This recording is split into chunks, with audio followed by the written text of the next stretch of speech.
पाठ नंबर 7 मानव व्यवसाय प्रमुख प्रकार। मानव व्यवसाय के इसी इकाई के अंतर्गत 3 पाठ हो रहे हैं। तो जैसे 4 इकाइयां हैं, वो पाठ प्राथमिक व्यवसाय, द्वितीय व्यवसाय और अगला तृतीय, चतुर्थ और पंचम व्यवसाय। तो आज हमारा पाठ है मानव व्यवसाय और प्रमुख प्रकार इसके। तो अभी हम देख रहे हैं मानव व्यवसाय क्या है, मानव व्यवसाय किसे कहते हैं।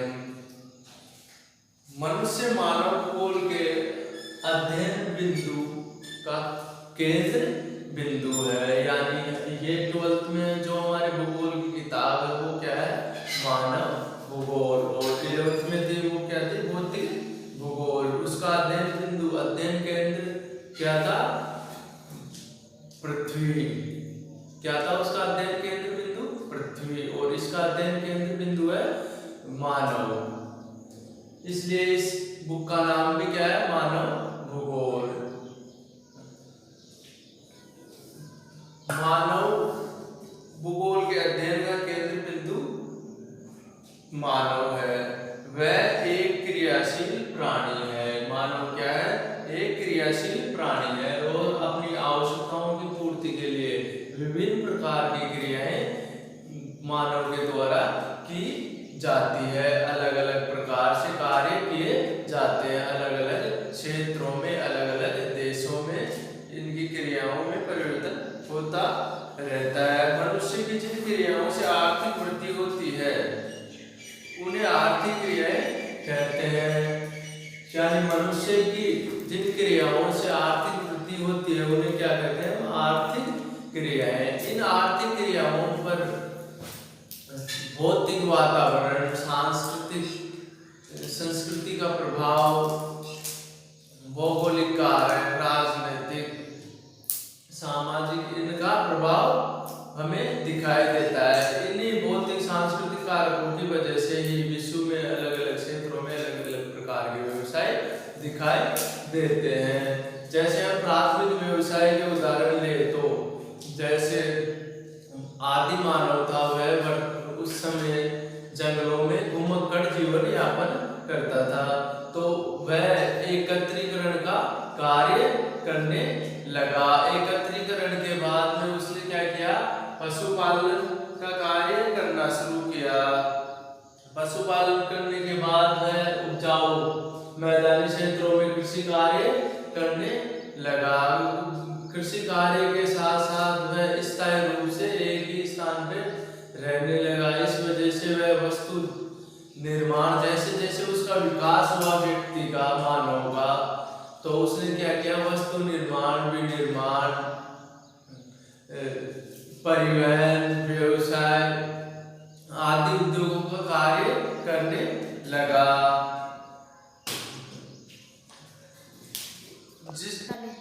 जिससे व्यक्ति क्या रहने लगा, आर्थिक क्रियाओं में व्यस्त रहने लगा। जीवन यापन करने के लिए की जाने वाली आर्थिक क्रियाओं को व्यवसाय कहते हैं।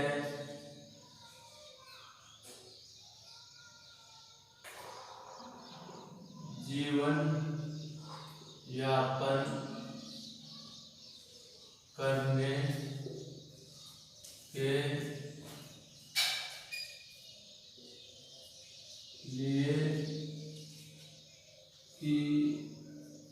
जाने वाली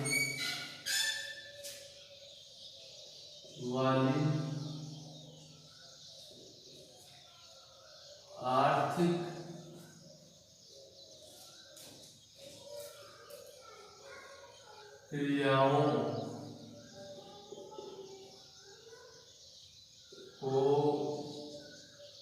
को व्यवसाय कहते हैं। जीवन यापन करने के लिए की जाने वाली आर्थिक क्रियाओं को व्यवसाय कहते हैं। तो आपसे पूछा जाए कि व्यवसाय किसे कहा जाता है, तो आप क्या लिखोगे, ये लाइन लिखनी होगी, ये लाइन याद रखनी होगी आप लोगों को। तो हम जिस प्रकार का कार्य करते हैं जीवन यापन करने के लिए, वह क्या है, हमारा व्यवसाय है।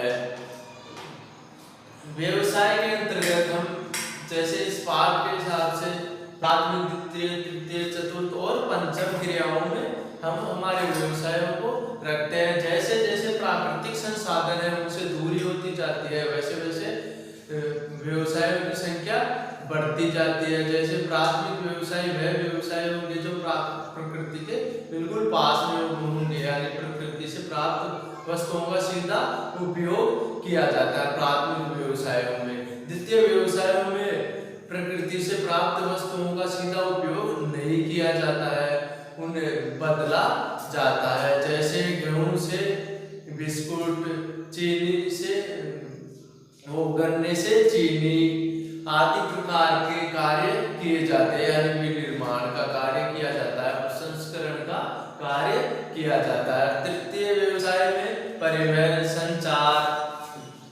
चतुर्थ व्यवसाय में शोध, डॉक्टर, वकील। पंचम व्यवसाय में निर्णयकर्ता आदि को सम्मिलित किया जाता है, यानी ये परोक्ष रूप से सेवाएं देते हैं। मानव व्यवसाय का विकास एवं बदलती प्रकृति। मानव व्यवसाय का विकास एवं बदलती प्रकृति, यानी मानव के व्यवसाय का विकास किस प्रकार से हुआ और उसकी प्रकृति कैसे बदली। आदि मानव अपनी उदरपूर्ति जंगली जानवरों के शिकार एवं वनोत्पात से करता था, यानी मानव क्या था उस समय, घुमक्कड़ था। वह अपनी जीविका किससे चलाया करता था, जंगली जानवरों से। घुमक्कड़ था उस समय, वह कंदमूल, फल फूल सभी प्रकार यानी सर्वहारी था मानव। उस समय मांस भी खाता था और फल फूल और कंदमूल ये भी वह खाता था अपने भोजन के लिए, अपनी आवश्यकताएं पूर्ति करने के लिए। भोजन प्राप्ति में हमेशा उसे अनिश्चितता बनी हुई रहती थी। धीरे धीरे मानव के बौद्धिक विकास के कारण वह उपयोगी जानवरों को पालतू बनाया उसने, यानी उसने जो उपयोगी जानवर, पहले मानव का सबसे पहला साथी कुत्ता था, फिर धीरे धीरे उसने क्या किया, अनेक पालतू जानवर बनाए अपने साथ। पालतू जानवर बनाने के साथ उसने उनके चारे के लिए क्या किया, ऋतु प्रवास शुरू किया। ऋतु प्रवास का मतलब होता है कि वह गर्मियों में पर्वत की ऊपर या पर्वतों की ओर या चारागाहों की तरफ और सर्दियों में अपने क्षेत्र की ओर वापस लौटते थे। ऋतु प्रवास करते थे, सर्दियों में ऊपर नीचे, गर्मियों में ऊपर पर्वतीय क्षेत्रों के। फिर वह धीरे धीरे स्थायी तौर से रहने लगा कृषि कार्य के साथ, यानी कृषि कार्य भी करने लगा और एक स्थायी आवास अधिवास में रहने लगा मानव। स्थायी अधिवास में रहने के बाद तो मानव व्यवसाय की जो कृषि कार्य के लिए की गई थी, जो बस्तियां बनाई गई थी, वह प्रत्येक बस्ती उपजाऊ मैदानी क्षेत्रों में बसाई गई। जैसे भारत की सिंधु घाटी सभ्यता सिंधु नदी के पास, चीन की होआंगहो नदी घाटी सभ्यता होआंगहो नदी के पास, मिस्र की सभ्यता नील नदी के पास, मेसोपोटामिया की सभ्यता दजला और फरात नदियों के बीच बसाई गई, यानी दोआब क्षेत्रों में बसाई गई। यानी मानव स्थायी अधिवासों में रहने लगा उस समय। इन सभ्यताओं से हमें यह पता चलता है। पुनर्जागरण काल में खोज, अन्वेषण व तकनीकी विकास, साथ ही आर्थिक विकास में गति पकड़ी। देखो, अनेक प्रकार की खोज की गई उस समय पुनर्जागरण काल में, यानी 18वीं शताब्दी से पहले अन्वेषण किया गया, यानी अलग अलग प्रकारों की वस्तुओं की खोज की गई। तकनीकी ज्ञान हुआ, फिर 18वीं शताब्दी में मानव को क्या हुआ, जीवाश्म ईंधन की प्राप्ति हुई, और इस जीवाश्म ईंधन की प्राप्ति के बाद ही मानव अनेक प्रकार की गतिविधियां चालू की, जिनसे आर्थिक क्रियाओं का विकास बढ़ता गया, व्यापार एवं वाणिज्य का विकास हुआ, नगरीकरण बढ़ता गया। व्यापार और वाणिज्य बढ़ेगा तो नगरीकरण का विकास होगा। ये सभी क्रियाएं कहाँ होती है, नगरीय क्षेत्रों में होती है, जहाँ पे व्यक्ति एक साथ रहना पसंद करते हैं, एक ही जगह सभी प्रकार की वस्तुओं का मिलना तय होता है, वहाँ पे लोग आने लगे। इस प्रकार हम देखते हैं कि मानव के व्यवसाय के विकास का एक क्रम पाया जाता है। इस विकास क्रम को काल के अनुसार निम्न प्रकार से बांटा जा सकता है। पहला, प्रागैतिहासिक काल। प्रागैतिहासिक काल, इस काल में मानव ने, जब यह काल इस काल की शुरुआत होती है, तब सिर्फ मानव घुमक्कड़ जीवन व्यतीत करने लगा था, और जब तक ये काल समाप्त होता है तब तक मानव कृषि कार्य करने के लिए प्रेरित होता है, यानी झूमी कृषि तक पहुंच जाता है, और कहीं कहीं स्थायी अधिवासों में भी आवास करने लगता है। इस काल को हम 3 भागों में बांट सकते हैं। पहला, पुरापाषाण,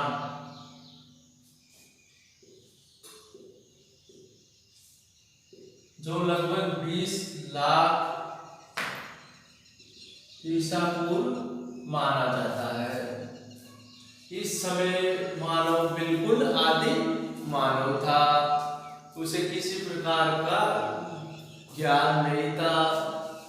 दूसरा, मध्य पाषाण काल,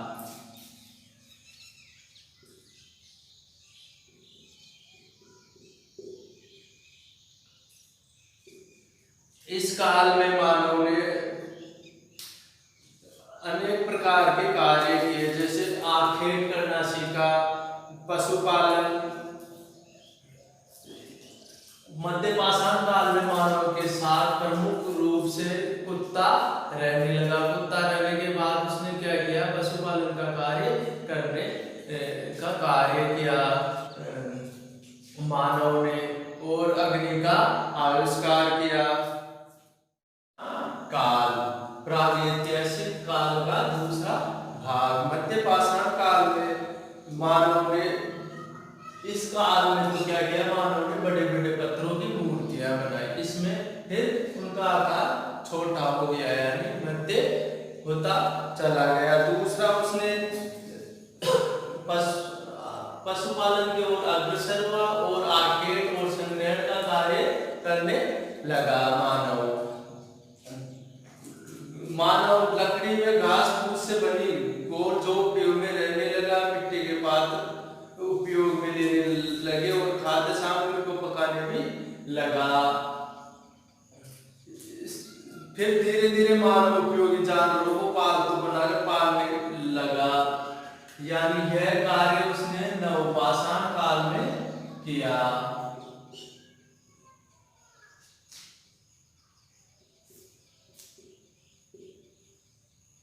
नवपाषाण काल में उसने क्या किया, धीरे धीरे मानव उपयोगी जानवरों को पालतू बनाकर पालने लगा। जानवरों से मानव को दूध, दही, मांस, चमड़ा, हड्डियां प्राप्त होने लगी। आदि उपयोगी चीजें मिलने लगी। पशुओं के चारे की कमी की पूर्ति के लिए घुमक्कड़ जीवन व्यतीत करने लगा, ऋतु प्रवास करने लगा मानव, और धीरे धीरे उनके लिए चारे की व्यवस्था करने के लिए उसने क्या किया, झूमिंग कृषि करना प्रारंभ की। झूमिंग कृषि एक स्थान से दूसरे स्थान पर की जाने वाली कृषि है। झूमिंग कृषि को हम क्या बोलते हैं,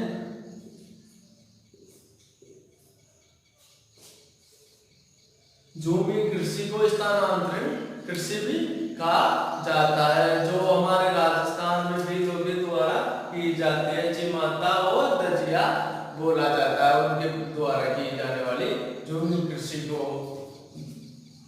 जून कृषि का कार्य करने लगा और धीरे धीरे स्थायी अधिवास की ओर बढ़ने लगा। अपने और पशुओं की सुरक्षा के लिए उसने क्या की, बाड़बंदी की। पेड़ों की टहनियों से, पत्तियों से, इनसे वह उनकी बाड़बंदी करने लगा, झोपड़ियों में रहने लगा। इसी काल में मनुष्य ने क्या किया, पहिए का आविष्कार किया, मिट्टी के बर्तन बनाए, कुल्हाड़ी बनाए, बसूला बनाया, छिद्रित वृत्त, हथौड़ा, सिलौट, अखली आदि कार्य करने लगा। सांस्कृतिक विकास के लिए युग की शुरुआत होने लगी और आर्थिक विकास की नींव रखी गई इसी काल में, नवपाषाण काल में। अब हम देखते हैं आगे का काल, प्राचीन काल।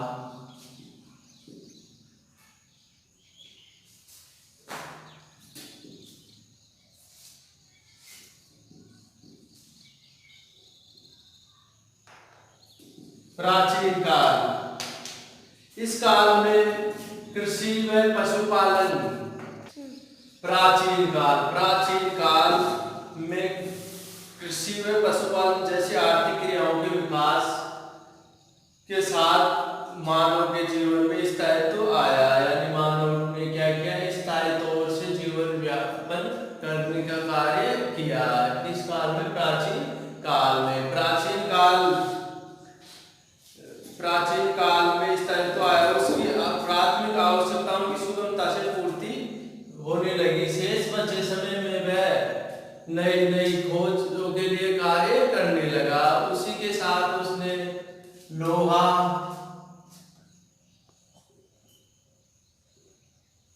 तांबा एवं कांसा का विकास किया। मानव ने लोहा, तांबा व कांसा का विकास किया जैसे मूलभूत धातुओं की खोज की, जिससे वह उपयोगी हथियार व सामान बनाने लगा। उसी कार्य में भी उसने क्या किया, उसके लिए नीचे नुकीला लोहे का प्रयोग करने लगा। यानी मानव धीरे धीरे तकनीक का सहारा लेने लगा। इस काल में मानव ने तकनीकी विकास का सहारा लिया, खोज की, जिससे वह उपयोगी हथियार सामान बनाने लगा। हल व बैलों की मदद से कृषि करने लगा। फसलों की सिंचाई के रूप में पानी देना सीख लिया। फसलों को सिंचाई के रूप में क्या देना सीखा, उसने पानी देना सीखा। यानी उसने देखा होगा कि बारिश नहीं होती तो फसल खराब हो जाती है, इसलिए उसने क्या किया, उसमें पानी देना शुरू किया। इससे वह फसल करने का कार्य भी सीखा उसने। मानव ने फसल को पानी देने का कार्य किया। इसी काल में ईसा से लगभग 2500 वर्ष पूर्व मोहनजोदड़ो व हड़प्पा सभ्यता सिंधु नदी घाटी में विकसित हुई और नगर नियोजन में तकनीकी विकास का एक उत्कृष्ट उदाहरण देखने को हमें मिलता है। उस समय पक्के मकानों का और सुनियोजित बस्ती देखने को मिलती है। यानी मानव ने तकनीकी कार्य से आगे बढ़कर एक सुनियोजित बस्ती का विकास किया। किस काल में, प्राचीन काल में। मिस्र के पिरामिड उस काल की तकनीकी उन्नति के सूचक है, जो आज भी एक तकनीकी आश्चर्यजनक वस्तु है, आश्चर्यजनक कार्य है। यानी उस समय इतने बड़े बड़े पत्थरों से उसे कैसे चुना गया होगा। तो वह क्या है, उस प्राचीन काल के मानव की एक उत्कृष्ट वस्तु है, बनाई गई आश्चर्यजनक वस्तु है। इस काल में कृषि के साथ साथ कुटीर उद्योग का भी तेजी से विकास और विभिन्न तैयार सामानों का व्यापार इस काल में प्रारंभ हो गया। यूनानी में रोमन सभ्यताओं में नगरीय सभ्यताएं पनपी। यानी यह इस प्राचीन काल का मानव विकास की ओर अग्रसर हुआ। इस काल में उसने कृषि कार्य करना सीखा, लोहा, तांबा, भाषा इनका विकास किया उसने, तकनीकी ज्ञान प्राप्त किया, फसल कृषि करने का कार्य सीखा, उसने सुनियोजित तरीके से रहना सीखा, यानी आधुनिक तरीके से बस्तियां विकसित की, नाली व्यवस्था, पानी की व्यवस्थाएं की गई, चौकोर घर बनाए गए, पक्के मकान बनाए गए, सड़कें छोड़ी गई उनके लिए रास्तों के लिए। तो मानव ने क्या किया, इस काल में सुनियोजित तरीके से रहना सीखा, बड़ी बड़ी सभ्यताओं का विकास हुआ। मिस्र के पिरामिड एक उत्कृष्ट तकनीक का उदाहरण आज भी विश्व के 7 अजूबों में सम्मिलित है, यानी वह एक आश्चर्यजनक वस्तु है। अगला टॉपिक है अपना मध्य काल।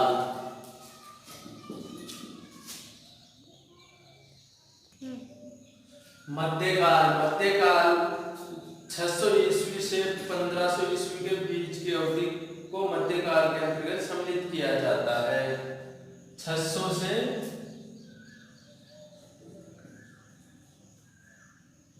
1500 ईस्वी के मध्य तक के काल को इस काल के अंतर्गत रखा जाता है। यूरोप में इस काल में मानव व्यवसाय में विविधता बढ़ती गई, यानी यूरोप में इस काल में अलग अलग प्रकार के व्यवसाय करने लगे, लोग अलग अलग प्रकार के कार्य करने लगे। इस काल में जागीरदारी और सामंतवादी प्रथा का प्रचलन था, यानी इनके अधीन गांव रहते थे। कृषि का भी त्वरित विकास होता गया, यानी इस काल में कृषि का भी विकास होता गया, बढ़ती शिक्षा व तकनीकी ज्ञान की वजह से, और अनेक प्रकार के विकास कार्य होने लगे। सांस्कृतिक विकास के कारण बड़े बड़े नगरों का विकास हुआ, व्यापार में वस्तुओं का विनिमय होता था, यानी वस्तु के बदले वस्तु दी जाती थी, वस्तु विनिमय किया जाता था, ना कि वस्तु दे के किसी भी प्रकार के पैसे लिए जाते थे, वस्तु के बदले वस्तु ली जाती थी उस समय। तो वस्तु के बदले वस्तु ली जाती थी मध्यकाल में। नगरों से निर्मित माल ग्रामीण क्षेत्रों में आता था और ग्रामीण क्षेत्रों से निर्मित माल नगरों में जाया करता था। यूरोप में धार्मिक विचारों की प्रबुद्धता, वैचारिक स्वतंत्रता आदि का दमन होने की वजह से वहां पर इस काल में विकास नहीं हो सका, यानी वहां पर धार्मिक कार्य अधिक प्रचलित थे इस काल में, और वैचारिक स्वतंत्रता नहीं थी। इसी काल में भारत में अनेक प्रकार के विकास कार्य हुए, और भारत इस काल में क्या करता था, विश्व का प्रतिनिधित्व करता था इस काल में, यानी भारत में कृषि कार्य, व्यापार, तकनीकी ज्ञान, इनका विकास सर्व स्तर पर था। इस वजह से इस प्रकार का इस काल का प्रतिनिधित्व किसने किया, भारत ने किया। आधुनिक काल 15वीं सदी से वर्तमान की अवधि तक माना जाता है। इस काल में मनुष्य के व्यवसाय अपने चरमोत्कर्ष तक पहुंच गए। तकनीकी विकास, खोज व आविष्कारों के कारण आधुनिक विकास मानव व्यवसायों का उदय हुआ। इस काल में मानव ने प्राथमिक, द्वितीय, चतुर्थ और पंचम कार्य में सम्मिलित हो गया, यानी मानव ने प्राथमिक कार्यों को छोड़कर द्वितीय क्रियाओं की ओर अग्रसर हुआ। द्वितीयों के बाद तृतीय, तृतीयों के बाद चतुर्थ और चतुर्थ के बाद पंचम क्रियाओं की ओर अग्रसर हुआ। जो अविकसित देश है उनमें प्राथमिक और द्वितीय क्रियाएं की जाती है, जो विकासशील देश है वहां पे तृतीय क्रियाएं की जाती है, और जो विकसित देश है वहां पे चतुर्थ और पंचम क्रियाकलाप किए जाते हैं। उन देशों में चतुर्थ और पंचम क्रियाकलाप किए जाते हैं। व्यवसाय से जुड़ने लगा। इसी युग में औद्योगिक क्रांति आई, जिसके कारण औद्योगिक क्रांति के कारण मानव कार्यों को मशीनों के द्वारा किया जाने लगा, यानी हर क्षेत्र में औद्योगिक क्रांति का प्रभाव देखा गया। कृषि क्षेत्र, व्यापार, निर्माण, उद्योग, परिवहन सभी क्षेत्रों में औद्योगिक क्रांति का प्रभाव देखा गया, यानी मानव श्रम का कार्य कौन करने लगा, मशीन के द्वारा होने लगा। इस काल में मानव मशीनरी की ओर बढ़ने लगा। औद्योगिक क्रांति के बाद 19वीं शताब्दी से कृषि में उन्नत बीज, उर्वरक, कीटनाशक, उन्नत तकनीक आदि का उपयोग किए जाने लगा और तकनीकी ज्ञान के साथ मशीनीकरण का उपयोग अधिक होने लगा कृषि कार्यों में भी। तो कृषि की उपज भी धीरे धीरे प्रत्येक बढ़ने लगी। इस काल में वाणिज्य स्तर पर कृषि होने लगी, यानी कृषि का पहले मुख्य उद्देश्य था जीवन निर्वाह करना, यानी अपना जीवन यापन करना कृषि कार्य करके। पर इस काल में क्या हुआ, कृषि का वाणिज्यकरण हो गया। कृषि के साथ साथ वाणिज्य कार्य करने लगे। कृषि से ही संबंधित ऐसी वस्तुओं का को किसान के द्वारा खेतों में फसल बोई जाने लगी, ताकि उसकी अधिक मात्रा में उसे पैसा मिल सके और वह कच्चा माल तैयार कर सके किनके लिए, उद्योगों के लिए।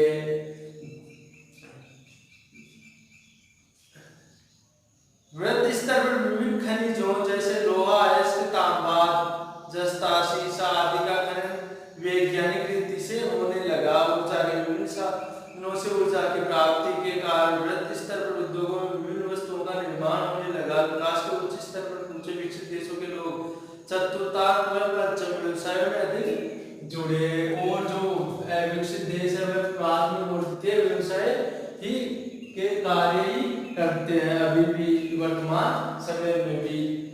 तो मानव का विकास सीढ़ी दर सीढ़ी होते होते आज वर्तमान औद्योगिक क्रांति तक या वर्तमान समय तक पहुंच गया है।